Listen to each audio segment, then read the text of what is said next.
அனைவருக்கும் வணக்கம். இன்னைக்கு நம்ம தமிழ்ல ரீசெண்டா ரிலீஸ் ஆயிருக்கக்கூடிய ஒரு சஸ்பென்ஸ் த்ரில்லர் படமான தோப்பூர் படத்தோட கதையை பத்தி தான் இந்த வீடியோல பார்க்க போறோம். ஸோ வீடியோக்குள்ள போறதுக்கு முன்னாடி நம்ம சேனலுக்கு இப்பதான் நீங்க புதுசா வந்திருக்கீங்க அப்படின்னா மறந்துடாம சப்ஸ்கிரைப் பண்ணிட்டு அப்படியே பக்கத்தில் இருக்க அந்த பெல் ஐக்கானை கிளிக் பண்ணிக்கோங்க.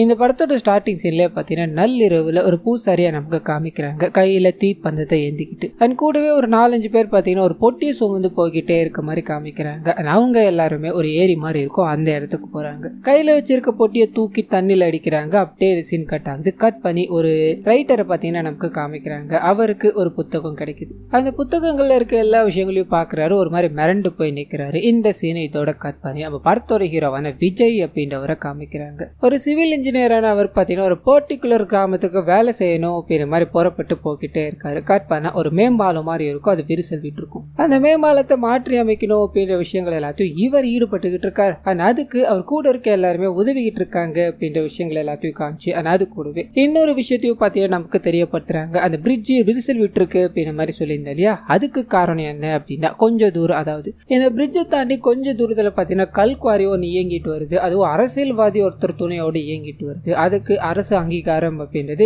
இல்லவே இல்லை. அது இருக்கிறதால தான் இங்க இருக்கிற எல்லா மக்களுக்கும் பிரச்சனை ஏற்பட்டுக்கிட்டே இருக்கு. அது மட்டும் இல்லாம நீங்க எவ்வளவுதான் பிரிட்ஜை போட்டாலும் இந்த மாதிரி சம்பவங்கள் நடந்துகிட்டே தான் இருக்கும் அப்படின்ற மாதிரி அங்க இருக்கிறவங்களால ஹீரோக்கு பார்த்தீங்கன்னா தெரிய ஆரம்பிக்குது. ஸோ இதை தடுத்து நிறுத்தி ஆகணும் அப்படின்ற மாதிரி இந்த அரசு அங்கீகாரம் இல்லாத இயங்கிட்டு இருக்கு இல்லையா குவாரி, அதை எப்படியாவது மூடணும் அப்படின்ற மாதிரி ஹீரோ நிறைய விஷயங்களை பண்ற மாதிரி காமிக்கிறாங்க. கட் பண்ண இவரோட மனைவி பார்த்தீங்கன்னா ஊர்ல இருப்பாங்க, போன் அடிக்கிறாங்க. நீங்க போனதுல ஒரு போன் கூட பண்ணல, நான் இன்னைக்கு அங்க வரதா இருக்கு, அது ஞாபகம் இருக்கா இல்லையான்னு கேட்க இவரு எல்லாமே ஞாபகம் இருக்கு, நீங்க வந்துட்டு போன் பண்ணுமான்னு சொல்ல கட் பண்ண அவங்கள பிக் பண்ணிட்டு கார்ல வந்துகிட்டு இருக்க மாதிரி காமிக்கிறாங்க. சோ இப்ப வந்திருக்க தன்னோட ஃபேமிலியோட ஒரு இடத்துல தங்கணும் அப்படின்ற மாதிரி இருக்கும் இல்லையா, இதனால ஊர்ல இருக்க ஒரு வீட்டை பாத்தீங்கன்னா வாடகை எடுக்கிறாரு. ஆனா அப்படியே கட் பண்ண அவரோட மனைவி ஒரு குழந்தையோட வந்திருப்பாங்க. அந்த குழந்தை யாரு அப்படின்னா அவரோட மனைவியோட அக்கா அப்படின்ற மாதிரி இருந்தவங்க ஒரு ஆக்சிடென்ட்ல இறந்து போயிட்டாங்க அப்படின்ற மாதிரி இருக்கும். சோ அன்னில இருந்து இந்த குழந்தை பாத்தீங்கன்னா தன்னோட பேச்சு இழந்துச்சு, அப்பா அம்மாவும் இல்லாம இவங்க கூட தான் இருக்காங்க அப்படின்ற மாதிரி இருக்கும். அண்ட் ஹீரோயினுக்கும் பார்த்தீங்கன்னா நிறைய முறை, அதாவது 2 முறை பார்த்தீங்கன்னா வயிற்றுக்குள்ளே பேபி லாஸ்ட் ஆயிடுச்சு அப்படின்ற மாதிரி இருக்கும். ஸோ ஒரு சேஞ்சஸ் வேணும் அப்படின்றதுக்காக இவங்க 2 பேரும் இவர் இங்கே கூட்டு வந்திருக்காரு அப்படின்ற மாதிரி நாம தெரிஞ்சுக்கலாம். அண்ட் கற்பனா வீட்டை ஃபுல்லாக சுற்றி பார்க்குறாங்க. இந்த வீடு எனக்கு ரொம்ப பிடிச்சிருக்கு அப்படின்ற மாதிரி எல்லாரும் அங்கங்கே செட்டில் டவுன் ஆக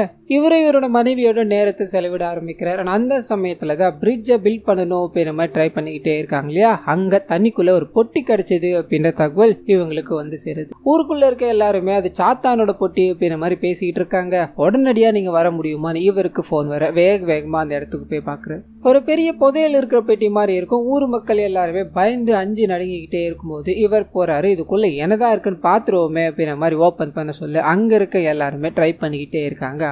இதனால விஜய் பாத்தீங்கன்னா கோடாரியா தாக்கையில வாங்கி அடிச்சு ஒடிச்சு பார்க்கும்போது உள்ள ஒரு எலும்பு கூடு இருக்கு. அதுவும் குழந்தையோட எலும்பு கூடு ரொம்ப விகாரமான நிலைமையில இருக்கு. இதை பார்த்துட்டு அங்க இருக்க எல்லாருமே அஞ்சு நடுங்கிக்கிட்டே இருக்காங்க. இது சாத்தானோட குழந்தை தான், ஊர்ல சொல்லப்பட்டுக்கிட்ட விஷயங்கள் எல்லாமே உண்மைதான் போல அப்படின்ற மாதிரி பயந்து அஞ்சு நடுங்கிக்கிட்டே இருக்கு. இவர் மேலும் கீழும் பாக்குறாரு. இவரோட மனைவி இதை பார்த்து பயத்துல இருக்கும்போது அந்த சமயம் பார்த்து போலீஸ்காரர் பாத்தீங்கன்னா ஒருத்தர் என்டர் ஆகுற மாதிரி காமிக்கிறாங்க. என்ன இங்க கும்பல், இங்க என்ன நடந்துகிட்டு இருக்கு அப்படின்ற மாதிரி விசாரிக்கும் போது நம்ம ஹீரோ பாத்தீங்கன்னா நடந்த விஷயங்கள் எல்லாத்தையும் சொல்றாரு. போலீஸ்காரரும் சரி இது யார் எவருது அப்படின்ற மாதிரி கண்டுபிடிக்கணும் இல்லையா, நான் லேபுக்கு கொண்டு போறேன், ரிசல்ட் வந்தாதான் எதுவாக இருந்தாலும் தெரிஞ்சுக்க முடியும் அப்படின்ற மாதிரி அங்க இருக்க விஷயங்களை போலீஸ்காரர் கொண்டு போக கட் பண்ணா ஸ்டார்டிங்ல ஒரு புக்கை படிச்சுக்கிட்டு இருந்த நபர் அப்படின்ற மாதிரி ஒருத்தரை காமிச்சாங்க இல்லையா, அவர்கிட்ட போகுது. அவருக்கு இந்த மாதிரி அந்த பொட்டி கிடைச்சிருக்கு, பொட்டிக்குள்ள எலும்பு கூடு இருக்கு அப்படின்ற விஷயம் தெரிய வருது. ஒரு மாதிரி அதிர்ச்சி அடைகிறாரு. உள்ள இருக்க புத்தகங்கள் எல்லாத்தையும் மறுபடியும் திருப்பி பார்த்துக்கிட்டே இருக்க இன்னொரு பக்கம் விஜயோட மனைவி இருக்காங்க இல்லையா, அவங்கள காமிக்கிறாங்க. குழந்தைக்கு சாப்பாடு விட்டணும் அப்படின்றதுக்காக சாப்பாடு எல்லாத்தையும் எடுத்துக்கிட்டு அந்த குழந்தை பேரை சொல்லி கூப்பிட்டுக்கிட்டே இருக்க அவனை ஆளையே காணும். இதனால சுத்தி முத்தி தேட ஆரம்பிக்கிறாங்க. அப்பதான் ஏதோ ஒரு வினோதமான சத்தங்கள் இவங்களுக்கு கேட்க ஆரம்பிக்குது. பயந்து போறாங்க. மேலும் கீழும் பார்த்துட்டு அங்க எங்கேயுமா தெரிஞ்சுக்கிட்டே இருக்காங்க. ஒரு வயசான லேடியோட உருவத்தை பாக்குறாங்க. பயந்து போறாங்க. திரும்பி யாரா இருக்கோ அப்படின்னு மாதிரி பார்க்க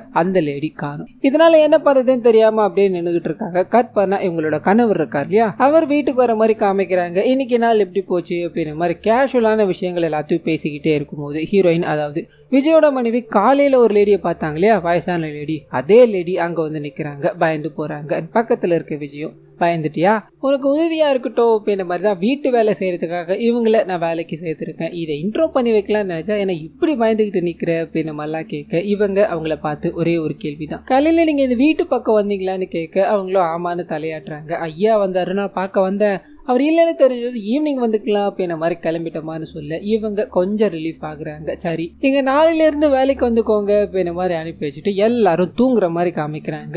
அவங்க வீட்டுல ஒரு குட்டி பையன் இருக்கா அப்படின்ற மாதிரி இருக்கு இல்லையா, அவன் தூங்காம ஒரு மாதிரி நடந்துகிட்டு வீட்டு வெளியில ஏதோ ஒரு விஷயத்த பார்த்து நின்னுகிட்டு இருக்கா அப்படின்ற மாதிரி நமக்கு காமிக்கிறாங்க. கட் பண்ணா விஜயோட மனைவி பாத்தீங்கன்னா தூக்கம் டிஸ்டர்ப் ஆகி எழுந்துக்கிற மாதிரி காமிக்கிறாங்க. ஏதோ ஒரு சத்தம் கேட்டுக்கிட்டே இருக்கு, ஒன்னும் புரியாம ரெஸ்ட் ரூம் போகணும் அப்படின்ற மாதிரி ட்ரை பண்றாங்க. வெளியில பாத்தீங்கன்னா பயங்கரமான புகை வந்துகிட்டே இருக்கு. அம்மா இதுல எங்க வந்துகிட்டு இருக்கு அப்படின்ற மாதிரி ஒரு கேள்வி. இதனால அது பின்னாடியே போக்கிட்டே இருக்கும்போது அந்த குட்டி பையன் இருக்கா இல்லையா ஒரு மாதிரி நின்னுகிட்டே இருக்கான். கிட்ட போறாங்க, தூக்க வரலையாடா என்னடா இங்க பண்ணிக்கிட்டு இருக்க அப்படின்ற மாதிரி கேட்கும்போது அவன் கைய காமிச்சு அங்க யாரோ இருக்காங்க அப்படின்ற மாதிரி தலையாட்ட இவங்க பயந்து போறாங்க. அங்க யாரா இருக்கும் அப்படின்ற மாதிரி திரும்பி திரும்பி பார்க்கும்போது வினோதமான சத்தங்கள் கேக்குது. வேகமா வீட்டுக்குள்ள ஓடி வர இவங்களோட கணவர் பாத்தீங்கன்னா இவங்க ரெண்டு பேரையும் பாக்குறாரு. எங்கதான் போனீங்க நீங்க தூங்காமன்னு கேட்க, இங்க யாரோ இருக்காங்கன்னு நினைக்கிறேன், நம்ம பையன் கூட தூங்காம வெளியே நின்று அதை பாத்துக்கிட்டு இருந்தா அப்படின்னு நம்ம எல்லாம் கேட்க, தூக்கத்துல ஏதாவது பாத்திருப்பீங்க அங்கெல்லாம் ஒன்னும் இருக்காது வாங்க தூங்கலாம் அப்படின்ற மாதிரி இதை இக்னோர் பண்ணிட்டு அப்படியே கூட்டு போயிட்டாரு. கட் பண்ணா இவர் தன்னோட வேலைக்கு கிளம்பி போக இவரோட மனைவி மட்டும் அங்க இருக்கிற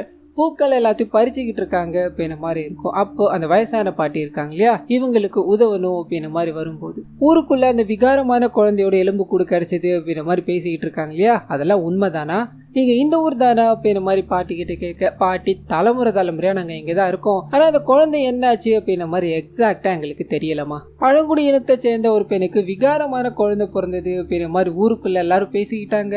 அந்த குழந்தை சாத்தானோட குழந்தை அப்படின்ற மாதிரி சொல்லிக்கிட்டு இருந்தாங்கம்மா. அந்த குழந்தை பிறந்த உடனே தன்னோட அப்பாவை கொலை பண்ணிடுச்சுமா. ஊர் மக்களுக்கு எந்த அசம்பாவிதமும் நடக்க கூடாது அப்படின்றதுக்காக ஒரு ட்ரங்க் போட்டியில போட்டு அதை தூக்கி போட்டுட்டாங்க அப்படின்ற மாதிரி எழுதப்பட்டிருக்கு. ஆனா எக்ஸாக்டா இதுதான் நடந்ததா அப்படின்றது எங்களுக்கு தெரியாதுமா. இந்த ஊர்ல இந்த கதை எழுதணும் அப்படின்ற மாதிரிலாம் ஒருத்தர் சுத்திக்கிட்டே இருப்பா இல்லையா, அவரை கேட்டா இந்த விஷயங்கள் எல்லாமே தெரியுமா, நீங்க வேணா அவர்கிட்ட பேசி பாருங்களேன்னு சொல்ல இவங்க யோசிக்கிறாங்க. கட் பண்ணா விஜய் வேலை செஞ்சுக்கிட்டே இருக்கும்போது அவருக்கு ஒரு கால் பாத்தீங்கன்னா ரிசீவ் ஆகுது. அந்த குவாரி சம்மந்தப்பட்டிருக்காங்க இல்லையா அரசியல்வாதிங்க, அவங்க தான் கால் பண்ணிருப்பாங்க. முஸ்தபா அப்படின்ற எம்எல்ஏ பாத்தீங்கன்னா இதுல இன்வால்வ் ஆயிருப்பாரு. நீ வந்து குவாரியில பார்க்க முடியுமான்னு கேட்க அங்க போய் உட்காடுறாங்க. அங்க இவரை கூப்பிட்டு மிரட்டுறாங்க, உன்னோட ஃபேமிலி எல்லாம் உயிரோடு இருக்கணுமா வேணாமா, இங்க நாங்க என்ன பண்ணிட்டு இருந்தா உனக்கு என்னடா, மேல இடத்துல எல்லாம் போட்டு கொடுக்க ட்ரை பண்றியா, ஒழுங்கா இந்த காசை வாங்கிட்டு உன் வேலையை பார்த்துக்கிட்டு போன்னு சொல்ல இவர் காசை வாங்க தயாரா இல்ல. மக்களுக்காக நான் என்ன வேணா பண்ண தயாரா இருக்கேன், உங்க மிரட்டல் எல்லாம் எனக்கு ஒத்துக்காது அப்படின்ற மாதிரி அங்க வந்து கோவமா கிளம்பி போக முஸ்தபா ஏதாவது பண்ணணும் அப்படின்ற மாதிரி யோசிக்கிறாப்ல. கட் பண்ணா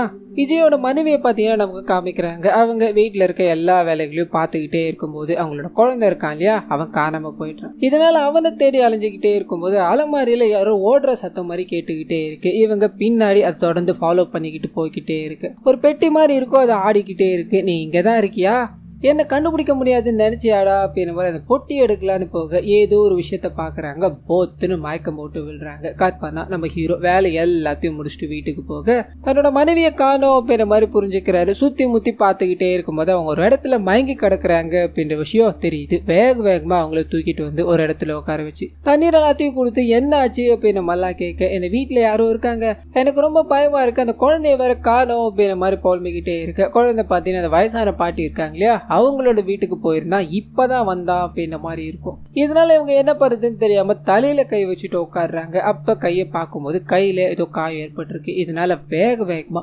ஹாஸ்பிட்டல் கொண்டு போறாங்க. நம்ம பார்த்து வேலை பார்த்துருக்க வேணாமாமா அப்படின்ற மாதிரி டாக்டர் சொல்லி அவங்களுக்கு மருந்து போட்டுக்கிட்டே இருக்கும்போது வீடு இடிஞ்சு விழுந்துருச்சு அப்படின்ற மாதிரி ஒரு 2 பேர் பாத்தீங்கன்னா பலத்த காயத்தோட அங்க வராங்க. அந்த ரைட்டர் இருக்கா இல்லையா அவர் புலம்பிக்கிட்டே அங்க வந்து நிக்கிறாரு. நம்ம ஹீரோவும் என்ன ஆச்சு அப்படின்ற மாதிரி விசாரிக்க போக என்னத்த சொல்ல, அந்த இல்லீகலான குவாரி வந்ததுல இருந்து ஊர் மக்களோட எல்லா வீட்லயும் இந்த பிரச்சனை தான் போய்கிட்டே இருக்கு.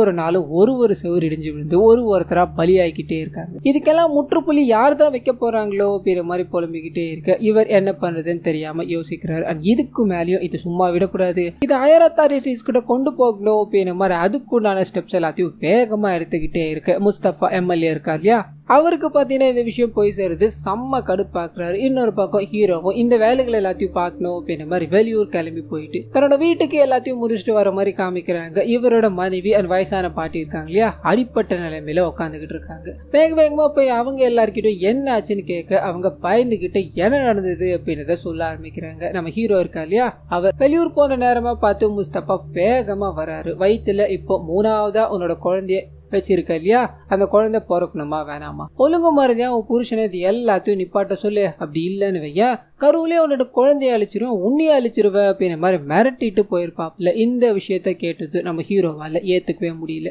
அவனுங்களை சும்மா விடக்கூடாது அப்படின்ற மாதிரி குவாரியில முஸ்தபா உட்காந்து சரக்கு அடிச்சுக்கிட்டே இருக்கும்போது வேகமா அங்க போறாரு. அவனோட ஆளுங்க எல்லாரையும் அடிச்சு போட்டுட்டு முஸ்தபா கூட ஒரு பெரிய ஃபைட் போய்கிட்டே இருக்க மாதிரி காமிக்கிறாங்க.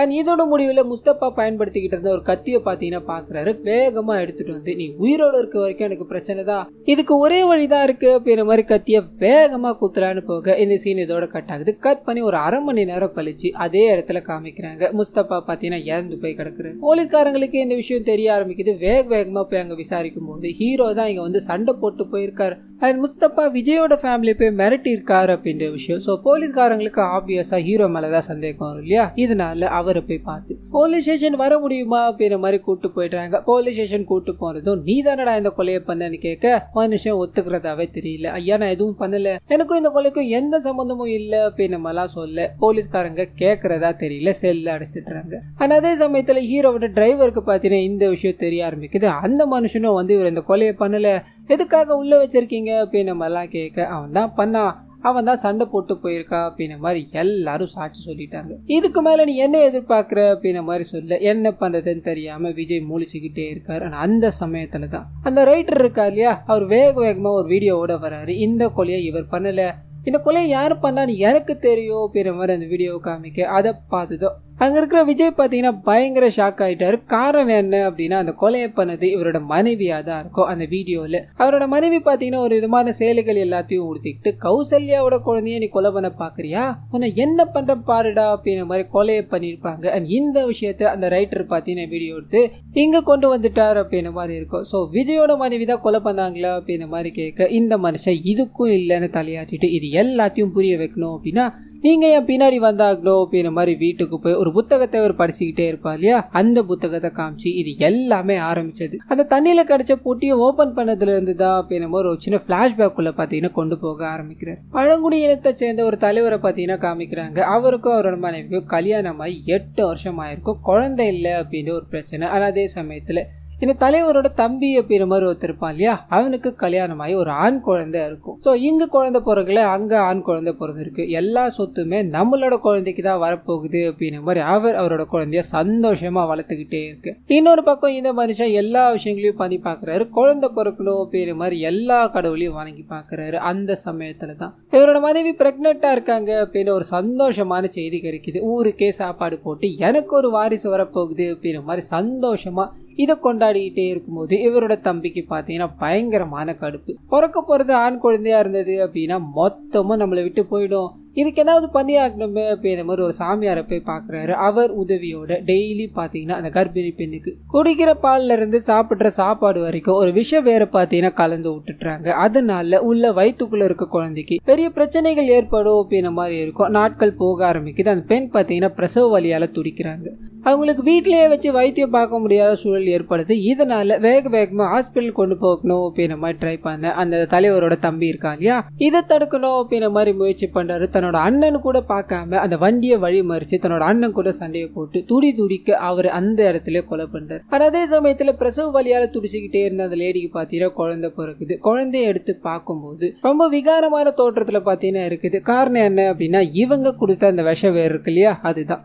இதை பார்த்து அந்த நபர் சிரிச்சுக்கிட்டே இருக்கும்போது ஊர் மக்கள் எல்லாரையும் பார்த்தீங்கன்னா சாமியார் கொண்டு வந்துட்டாரு. இந்த குழந்தைய பார்த்தீங்களா, ஷாத்தானோட குழந்தை பிறந்த உடனே அப்பனை கொன்றுச்சு, ஊருக்குள்ள விட்டோம் அப்படின்னா அதோட ஒரு சொட்டு ரத்தம் பட்டா கூட ஊரே அழிஞ்சு போயிடும், இதுக்கு ஒரே வழிதான் இருக்கு, அதை பண்ண தயாரா அப்படின்ற மாதிரி மக்கள் எல்லாத்தையும் பிரெயின் வாஷ் பண்ண அவங்க தலையாட்டுறாங்க. இது படி அந்த குழந்தைய பார்த்தீங்கன்னா உயிரோட ஒரு பொட்டிக்குள்ள வச்சு அது கூடவே அந்த குழந்தையோட அம்மா இருக்காங்க இல்லையா, அவங்க என் குழந்தைய விட்டுடுங்கடா அப்படின்ற மாதிரி துடிக்க குழந்தை முன்னாடி தீரா பகையோட இறந்து போயிட்டாங்க அப்படின்ற மாதிரி இருக்கும். ஸோ அவங்களும் பழிவாங்க வரக்கூடாது அப்படின்றதுக்காக அவங்களோட ஆன்மாவை அந்த போட்டிக்குள்ளேயே அடிச்சு தண்ணியில தூக்கி போட்டுட்டாங்க அப்படின்ற மாதிரி இருக்கும். ஸோ ஸ்டார்டிங் செல்ல காமிச்சாங்க இல்லையா, அந்த விஷயம் தான் இது. ஸோ அந்த போட்டியை திறந்தது மூலமா ஹீரோ பழங்குடியின பெண்ணோட ஆன்மாவை திறந்து விட்டுட்டார் அப்படின்ற மாதிரி இருக்கும். ஸோ அந்த ஆன்மா தான் இவரோட மனைவிக்குள்ள இருக்கு அப்படின்ற மாதிரி இருக்கும். இது எல்லாத்தையும் கேட்டதும் இவர் லிட்டரலி உடஞ்சு போயிட்டாரு. என்ன பண்ணதுன்னு தெரியாம தலை மேல கை வச்சுட்டு உட்காரும் போது போலீஸ்காரர் இந்த கேஸை நான் பாத்துக்கிறேன், அவரோட மனைவியை நீங்க பாத்துக்கோங்க, இறந்து போனவன் நல்லவன் ஒன்றும் இல்லை இல்லையா, இதனால பெரிய பிரச்சனை எதுவும் வராது அப்படிங்கிற மாதிரி இந்த கேஸை இத்தோடு விட்டுட்டு அவர் கிளம்ப நம்ம ஹீரோவும் வேகமா வீட்டுக்கு போறாரு. தான் மனைவியோட நிலைமையை பாக்குறாரு. என்ன பண்றதுன்னு புரியல. ஆனா அவங்கள தூங்க வச்சுட்டு ஒரு மாதிரி யோசனையில உட்காந்துக்கிட்டே இருக்கும்போது திடீர்னு அந்த இடத்துல பாத்தீங்கன்னா பவர் கட் ஆகுது. தன்னோட மனைவி அங்கிட்டும் இங்கிட்டும் ஓடிக்கிட்டே இருக்க மாதிரியும் உதவிக்கு கத்திக்கிட்டு இருக்க மாதிரியும் தோண ஆரம்பிக்குது. இவர் பின் தொடர்ந்து ஓடிக்கிட்டே இருக்கும்போது திடீர்னு முன்னாடி வந்து பயமுறுத்துறாங்க. கட் பண்ணா தூக்கத்துல இருந்து எழுந்துக்கிறார். ஸோ தன்னோட மனைவியை நினைச்சு இவர் ரொம்ப கஷ்டப்பட்டுக்கிட்டு இருக்கார் அப்படின்ற மாதிரி இருக்கும், பயந்துகிட்டு இருக்கார் அப்படின்ற மாதிரியும் இந்த நிகழ்வு மூலமா நம்ம புரிஞ்சுக்கலாம். அன்காட் பண்ண அவரோட டிரைவர் இருக்கா இல்லையா, உங்களை பார்க்கவே கஷ்டமா இருக்கு சார், அவனா ஒரு ஐடியா பண்ணவா, பக்கத்து ஊர்ல ஒரு சாமியார் இருக்காரு, அவரை கூட்டு வந்தோம் அப்படின்னா கண்டிப்பா ஏதாவது சொல்யூஷன் கிடைக்க வாய்ப்பு இருக்கு சார், அதை நம்ம ட்ரை பண்ணி பார்க்கலாமேன்னு கேட்க இவர் ஒரு தலையா சம்மதிக்கிறார். நான் அப்படியே கட் பண்ண அந்த சாமியார் வந்து இந்த உடம்புல வந்திருக்கிறது யாரு, உனக்கு என்ன வேணும், ஒழுங்கு மரத்தியா வெளியே வா அப்படின்ன மாதிரி வேப்பிலைய மூஞ்சிலேயே அடிச்சு அவங்கள போட்டு பயங்கரமா டார்ச்சர் பண்ணிக்கிட்டே இருக்கு. விஜய் கடுப்பாக்குறாரு. நீ இப்படிதான் பேய் ஓட்டுவியா, என் மனைவிக்கு என்ன ஆனாலும் பரவாயில்ல, நீ இங்க இருந்து வெளியே போயா அப்படின்ற மாதிரி அவரை துரத்தி அடிச்சுட்டு மன ரீதியாகவும் உடல் ரீதியாகவும் கஷ்டப்பட்டுக்கிட்டு இருக்க இவரோட மனைவியை கவனிச்சுக்கிட்டு இருக்காரு அப்படின்ற மாதிரி விஷயங்கள் எல்லாத்தையும் நமக்கு காமிக்கிறாங்க. கட் பண்ணா அந்த கதை எழுதுற மனுஷன் இருக்காரு, அவர் வந்து நம்ம ஹீரோவை பாக்குறாரு. சாமியாரை கூட்டு வந்து பேய் ஓட்டணும் அப்படின்ற விஷயங்கள் எல்லாமே நல்லாவே இல்லை, சரியாவும் வரல இல்லையா. இதனால இவர் பாத்தீங்கன்னா ஒரு டாக்டர் பேரை சொல்ல ஆரம்பிக்கிறாரு. அவர் நெகட்டிவ் எனர்ஜி எல்லாத்தையும் அப்சர்வ் பண்ணி பாசிட்டிவ் எனர்ஜியா மாத்துறவருன்ற மாதிரி பேர் வாங்கியிருக்காரு. அவர்கிட்ட நம்ம இந்த இஷ்யூவை கொண்டு போனா என்ன, அட்லீஸ்ட் ஒரு ட்ரை பண்ணியாச்சு பார்க்கலாமேன்னு சொல்ல ஹீரோ நம்பிக்கையே இல்லாம சரி இவர் சொல்றாரு அப்படின்ற மாதிரி அந்த நபரை மீட் பண்ணலான்னு போக அந்த நபர் பார்த்தீங்கன்னா இவங்க கிட்ட முகம் கொடுத்து பேசுறதாவே இல்லை. நீங்க எந்த பிரச்சனையில வேணா வந்திருக்கலாம், ஆனா அதுக்கு நான் சொல்யூஷன் தர மாட்டேன், முதல்ல இங்க இருந்து கிளம்புங்கன்னு சொல்ல நம்ம ஹீரோ ஒரே ஒரு வார்த்தை தான், உங்க பொண்ணுக்கு இந்த மாதிரி நடந்தது அப்படின்னா நீங்க இப்படிதான் பண்ணிருப்பீங்களான்னு கேட்க அமைதியா இருக்கு. அண்ட் ஹீரோவும் இதனால அங்கிருந்து வீட்டுக்கு போக வீட்டுல பாத்தீங்கன்னா அந்த வயசான பாட்டி இருப்பாங்க இல்லையா, அவங்கள நம்ம ஹீரோயின் கொலை பண்ணணும் அப்படின்னு மாதிரி ட்ரை பண்ணிக்கிட்டே இருக்காங்க. இவங்க 2 பேரும் போறாங்க, பிரிச்சு விட்டுட்டு ஹீரோயினை ஒரு ரூம்ல போட்டு அடைச்சிட்டு என்ன நடந்ததுமான அந்த பாட்டி கிட்ட கேட்க வயிற்றுல இருக்க குழந்தை நல்லா வளரட்டும் அப்படின்ற மாதிரி குங்குமப்பூ போட்டு கொடுத்த அவங்க என்ன நினைச்சாங்கன்னு தெரியல தம்பி, என் குழந்தைய கொலை பண்ண பாக்குறியா அப்படின்ற மாதிரி வந்துட்டாங்க, நல்ல வேலை நீங்க வந்தீங்க, இல்லைன்னா என்ன ஆயிருக்கோ அப்படின்ற மாதிரி போலம்ப ஹீரோக்கு பயம். இவங்களை தனியா விட்டுட்டு போக முடியாது, என்ன பண்றது அப்படின்ற மாதிரி யோசிக்கிறாரு. ஆனா அந்த சமயத்துல தான் உங்களுக்கு என்னால உதவி பண்ண முடியாது அப்படின்ற மாதிரி சொல்லி அமைச்சிருப்பார் இல்லையா, அந்த மனுஷன் உதவி பண்ண வந்துகிட்டு இருக்காரு அப்படின்ற மாதிரி தெரிய வருது. நம்ம ஹீரோ சொல்லிட்டு வந்திருப்பாரு, உங்களோட பொண்ணுக்கு இப்படி ஆயிருந்தா நீங்க விட்டுருப்பீங்களா அப்படின்ற ஒரு வார்த்தை, அந்த வார்த்தைக்காக தான் இங்க வந்திருக்காரு அப்படின்ற மாதிரி நமக்கு தெரியப்படுத்திட்டு ஸ்ட்ரைட்டா ஹீரோவோட மனைவியை பார்க்கணும் அப்படின்ற மாதிரி போறாரு. அவங்கள பார்க்கும்போது அவங்க உடல் நெளிஞ்சு போய் கண்ணம் எல்லாமே ஒரு மாதிரியாய் ரொம்ப கஷ்டத்துல இருக்காங்க அப்படின்ற மாதிரி தெரிய வருது. அவங்க கிட்ட கம்யூனிகேட் பண்ணணும்னு ட்ரை பண்ண உள்ளுக்குள்ள இருக்க அந்த ஆவி இருக்கு இல்லையா வந்து பயங்கரமா கத்த ஆரம்பிக்குது. இவங்களோட ஸ்டேஜ் ரொம்ப சிவியர் ஆகிக்கிட்டே போகுது. இவங்களை கியூர் பண்ணணும் அப்படின்னா அதுக்கு ஒரே ஒரு மெத்தட் தான் இருக்கு அப்படின்ற மாதிரி டாக்டர் பார்த்தீங்கன்னா சில விஷயங்கள் எல்லாத்தையும் ஏற்பாடு பண்றாரு. ஒரு விதமான சவுண்ட் கொடுக்குற மிஷினை ஏற்பாடு பண்ணிட்டு அந்த பேய் பிடிச்சவங்க இருக்காங்க இல்லையா அவங்கள கைத்து மூலமா ஒரு இடத்துல கட்டிட்டு இந்த பொண்ணோட உடம்புக்குள்ள இருந்து நீ போய் ஆகணும், நீ இறந்து போய் பல வருஷங்கள் ஆகுது, இப்ப இந்த பொண்ணை வாழ விடு, இந்த பொண்ணோட குழந்தையும் வாழ விடு அப்படின்ற மாதிரி இந்த நபர் கேட்டுக்கிட்டே இருக்க அவங்க உக்கிரமா கத்த ஆரம்பிக்கிறாங்க. நான் இங்க இருந்து போக மாட்டேன், எனக்கு என்னோட குழந்தைய பார்க்கணும், அண்ட் என்னோட குழந்தைக்கு நான் பால் கொடுக்கணும் அப்படின்ற மாதிரி நிறைய விஷயங்களை பேசிக்கிட்டே இருக்கு. டாக்டர் பார்த்தீங்கன்னா அந்த ஒலியை எழுப்பிக்கிட்டே இருக்காரு. இந்த விஷயம் பார்த்தீங்கன்னா அந்த பேய்க்கு பிடிக்கவே இல்லை, அதை நிறுத்துங்க அப்படின்ற மாதிரி கழுத்து எல்லாத்தையும் அறுத்துக்கிட்டு அங்கே பயங்கரமான ஒரு கலாட்டாவை பண்ணிக்கிட்டு இருக்கு. அங்க இருக்கிற பாதி பேர் அந்த பேயை பார்த்து பயந்து ஓடிக்கிட்டே இருக்க நம்ம ஹீரோ இருக்காரு இல்லையா, இது எப்படியாவது முறிச்சாக்கணும் அப்படின்றதுக்காக அவங்கள புரிச்சு ஒரு ஓரமா கட்டி போட்டுட்டு அந்த ஒலிப்பெருக்கிய பயங்கரமா வச்சுக்கிட்டே இருக்கும்போது அந்த பேயால ஒரு கட்டத்துல எதுவுமே பண்ண முடியாம போயிடுது. ஒரு மாதிரி சுருண்டு விழுது. அந்த ஒலியை கேட்டுக்கிட்டே இருக்க கண்கள் எல்லாமே ஒரு மாதிரி ஆகுது. பட்டுன்னு கண்ணை மூட கட் பண்ணி இதுக்கு அடுத்த நாள் காலையில காமிக்கிறாங்க. ஹீரோயின் பாத்தீங்கன்னா ரெக்கவர் ஆயிட்டாங்க அப்படின்ற மாதிரி இருக்கும், மயக்கத்துல தான் இருப்பாங்க. அவங்க உள்ள தூங்கிக்கிட்டே இருக்கும்போது வெளியில இதுல சம்பந்தப்பட்டவங்க எல்லாருமே இன்னும் பேசிக்கிட்டு இருக்காங்க அப்படின்ற விஷயத்த காமிக்கிறாங்க. டாக்டர் பாத்தீங்கன்னா அப்போ இது நேரம் வரைக்கும் மறைச்சுக்கிட்டு இருந்த ஒரு விஷயத்த பாத்தீங்கன்னா சொல்ல ஆரம்பிக்கிறாரு. அது என்ன அப்படின்னா நம்ம ஹீரோயினோட உடம்புல இருந்தது ஆவியெல்லாம் கிடையாது, அவங்களுக்கு மனசளவுல ஏற்பட்ட பாதிப்பால தான் இந்த விஷயங்கள் எல்லாத்தையும் பண்ணிக்கிட்டு இருக்காங்க அப்படின்ற மாதிரி இருக்கும். இதை சொன்னதும் நம்ம ஹீரோவால நம்பவே முடியல. அண்ட் இதுக்கான காரணத்தையும் பாத்தீங்கன்னா இவரே சொல்ல ஆரம்பிக்கிறாரு. அவங்க 2 முறை வயிற்றுக்குள்ளேயே குழந்தைய இழந்தவங்க அப்படின்ற மாதிரி இருக்கும் இல்லையா, குழந்தை பிறக்க போகுது அப்படின்னா அவங்களோட மனநிலைமை ஒரு மாதிரி ஸ்டேபிள் இல்லாம இருக்கும், பயத்தோடவே இருக்கும். இது பொதுவா எல்லாருக்கும் இருக்கிறதா தான் இருக்கும். உன்னோட மனைவிக்கு இது எக்ஸ்ட்ரீம் லெவல்ல இருக்கும். காரணம் என்ன அப்படின்னா ஏற்கனவே 2 வாட்டி குழந்தை இறந்துட்டாங்க. இதனால ரொம்ப கேர்ஃபுல்லா நீங்க பார்த்து இருந்திருக்கணும். அந்த ஊருக்கு வந்ததுல இருந்து அவங்களுக்கு காதுகள்ல கேட்கிற விஷயங்கள் எல்லாமே டிராஜடியான சம்பவங்களா தான் இருந்தது. அந்த குழந்தையோட எலும்பு கூட பாக்குறது, ஊருக்குள்ள இப்படி ஒரு விகாரமான கதை இருக்குது அப்படின்னு மாதிரி எல்லா விஷயங்களும் இவங்களுக்குள்ள போய்கிட்டே இருக்கு. அந்த கதை ஆசிரியர் இருக்கா இல்லையா, அவரை போய் பாருங்க அப்படின்னு மாதிரி வயசானவங்க சொல்லியிருப்பாங்களே, இவங்க போய் பார்த்திருப்பாங்க. அவர் மூலமா இங்க நடந்துகிட்டு இருக்க கதைகள் எல்லாத்தையும் கேட்க ஆரம்பிக்கிறாங்க. இவங்களோட மைண்டுக்குள்ள அது அப்படியே ஓடி போயிடுது, பதிஞ்சிருது. இதனால இவங்களுக்குள்ளே பாத்தீங்கன்னா ஒரு பர்சனாலிட்டி டிசார்டர் வந்துருச்சு. அதனாலதான் இந்த மாதிரி விஷயங்கள் எல்லாத்தையும் பண்ணிட்டு இருக்காங்க. சோ இவங்களுக்கு தேவையானது எல்லாமே பேய் ஓட்டணும் அப்படின்ற எண்ணம்லாம் இல்ல, சரியான மெடிக்கல் ட்ரீட்மெண்ட் தான். என்கிட்ட ஒரு சைக்காட்ரிஸ்ட் இருக்காரு, அவரை போய் நீங்க பாத்தீங்க அப்படின்னா எல்லாமே குணமாய் போயிடுன்னு சொல்லு.